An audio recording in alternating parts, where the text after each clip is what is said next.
بسم اللہ الرحمن الرحیم. محترم جناب امیر جمعیت علماء اسلام مولانا فضل الرحمان صاحب، محترم جناب بلاول بھٹو زرداری صاحب، محترم جناب اسحاق ڈار صاحب، محترم جناب خواجہ محمد آصف صاحب،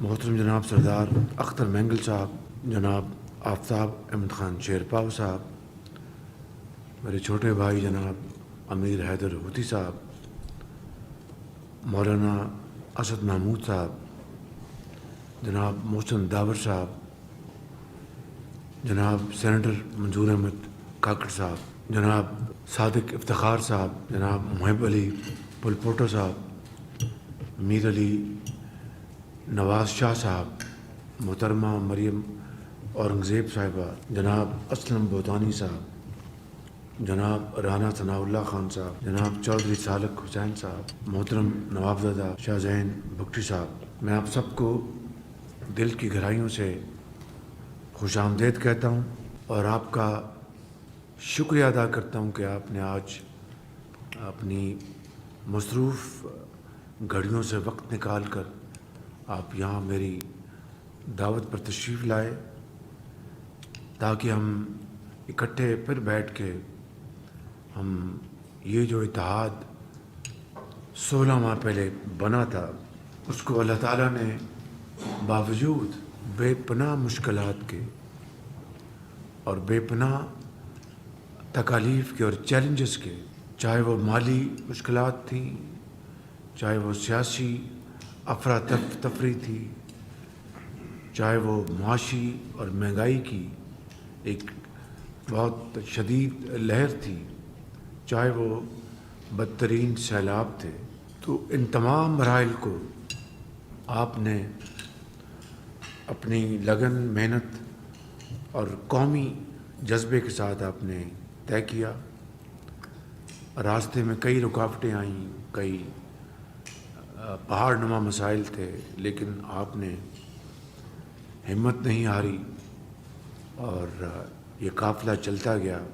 مہنگائی اپنی جگہ ایک بہت بڑا چیلنج تھا اور IMF کی جو شرائط تھی اس کے مطابق پیٹرولیم ڈیولپمنٹ لیوی PDL اس کو سال کا اوسطاً 50 روپے بڑھانا ہمارے لیے ناگزیر تھا.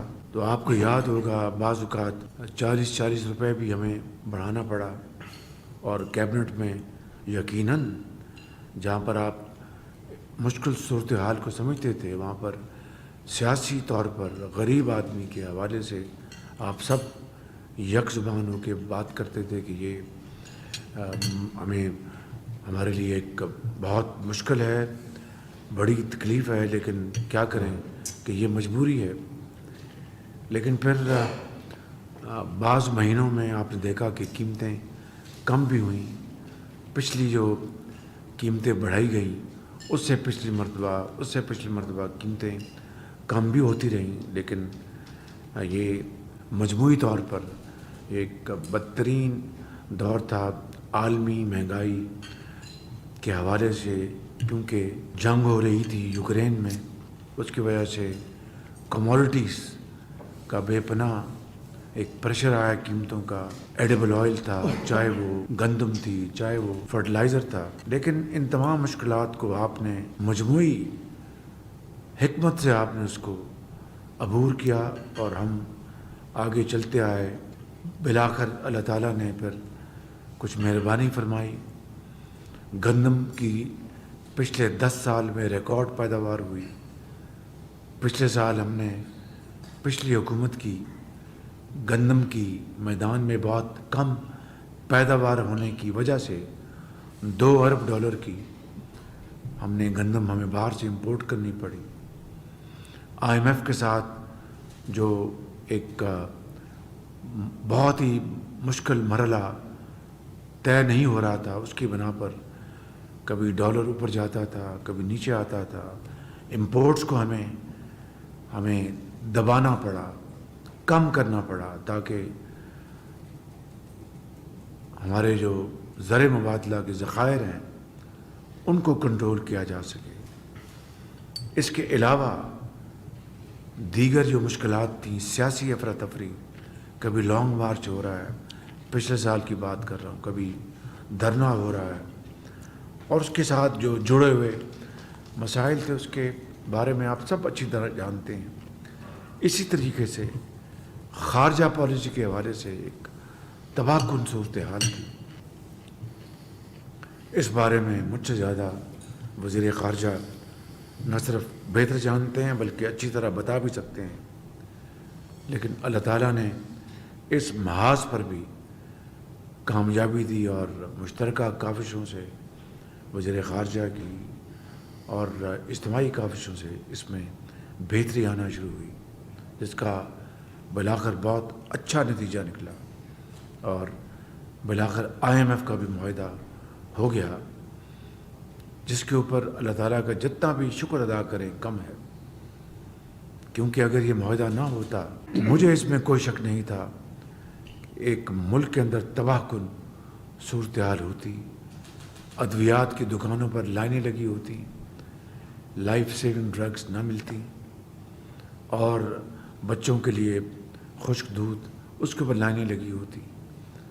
غرض یہ کہ ایک ہر طرف ایک بہت برا ایک تصویر نامہ ہوتا.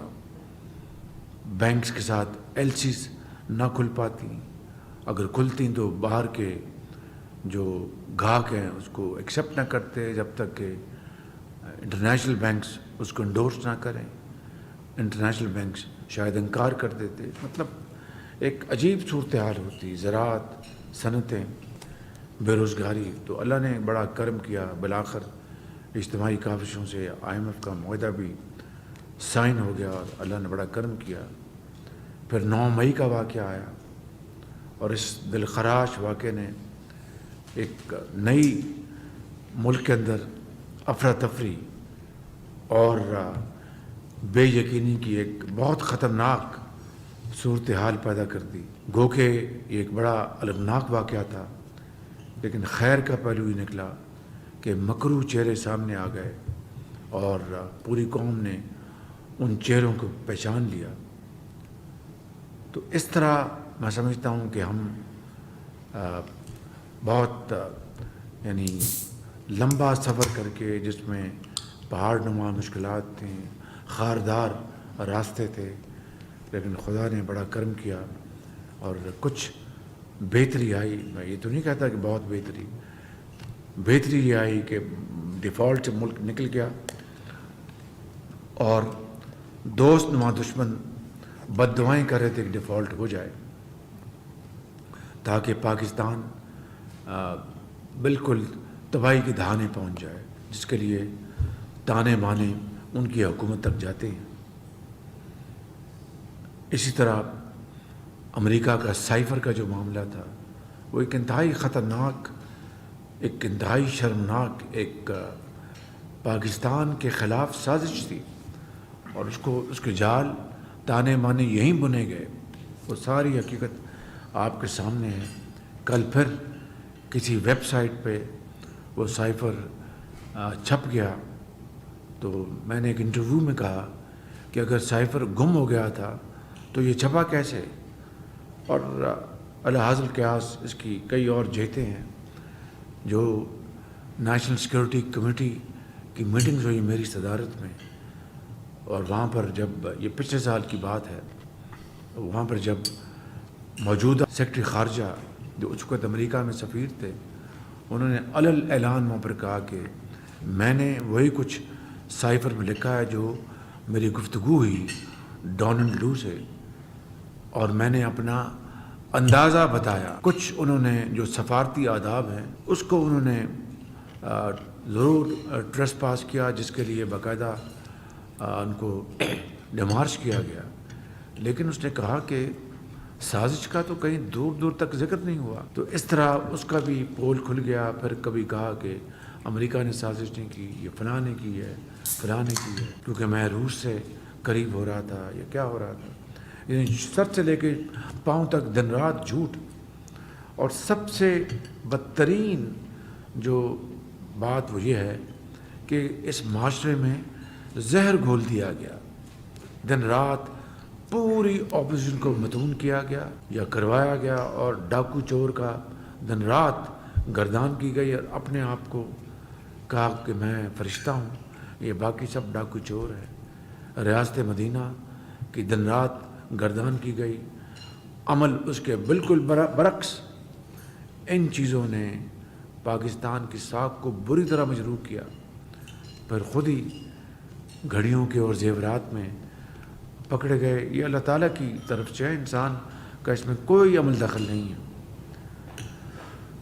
الحمدللہ پھر SIFC کا اس کا ہم نے سارا انتظام کیا، اس کو عملی جامہ اس کو پہنایا، اور پرسوں رات میں نے صدر کو سمری بھیج دی جس کے اوپر انہوں نے اسی رات دستخط کر دیے۔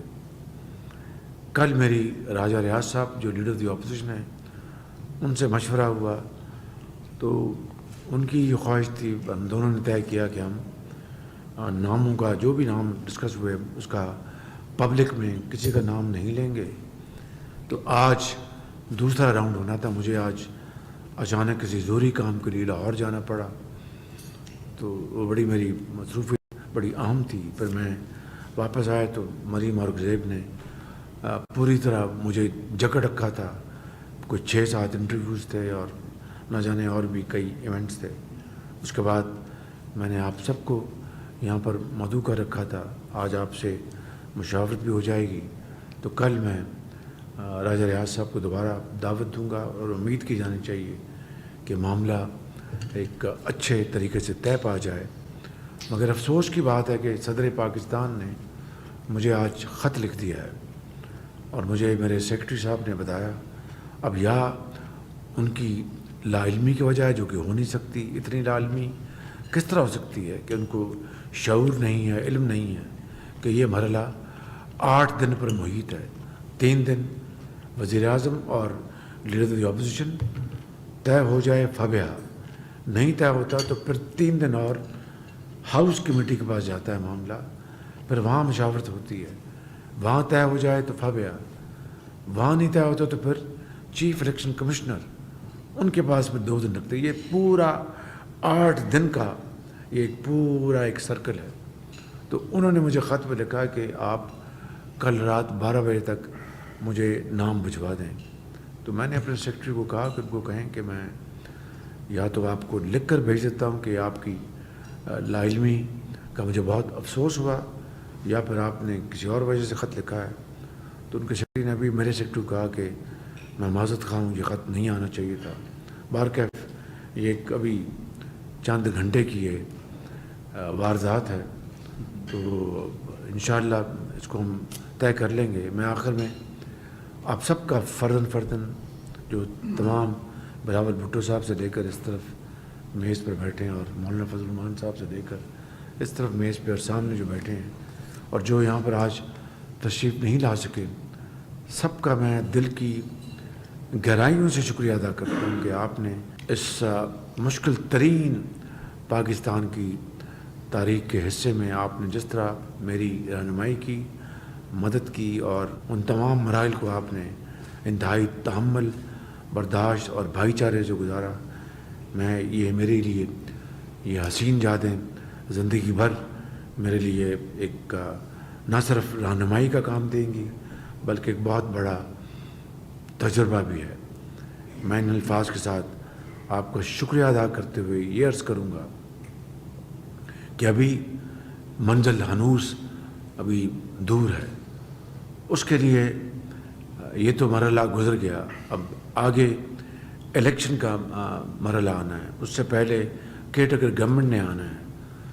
تو میں اپنے تائیں میں بلا خوف تردید یہ کہنا چاہتا ہوں کہ ہم اتحادی پارٹیوں نے بے شک ہمارے اپنے اپنے مینیفیسٹوز ہیں، اپنے اپنے منشور ہیں، اپنی اپنی کیمپین کرنی ہے، لیکن جس مقصد کے لیے ہم اکٹھے ہوئے اور جس مقصد کو حصول کے لیے ہم نے اپنا جو سیاسی جو اثاثہ ہے اس کو بے پناہ خرچہ ہے کو سپینڈ کیا ہے، وہ ایک مقصد کے لیے تھا کہ طے کیا تھا کہ ریاست کو بچانا ہے، سیاست اگر قربان ہوتی ہے تو ہو جائے۔ ایگزیکٹلی یہی ہوا ہے۔ ریاست بچ گئی اور ریاست کے عوام بچ گئے، لیکن سیاست یقیناً ہماری قربان ہوئی ہے۔ مجھے تو کم سے کم اس کا کوئی دکھ نہیں ہے، لیکن یہ منزل، یہ سفر تبھی پائے تکمیل تک پہنچے گا کہ اگلے مراحل جو ہیں ہم اس کے لیے بھی مل بیٹھیں، اس کے لیے مشاورت کریں کہ الیکشن کس طرح لڑنا ہے، کیا سیٹ ایڈجسٹمنٹ ہم کریں گے۔ میں ذاتی طور پر اس کے بالکل حق میں ہوں کہ ہمیں کھلے دل کے ساتھ اس کے اوپر ہمیں طے کرنا چاہیے، کیونکہ جس مخالف کو ہم نے دیکھا ہے وہ تو پاکستان کو توڑ دینا اس کے لیے ایک کھلونے کے مترادف ہے۔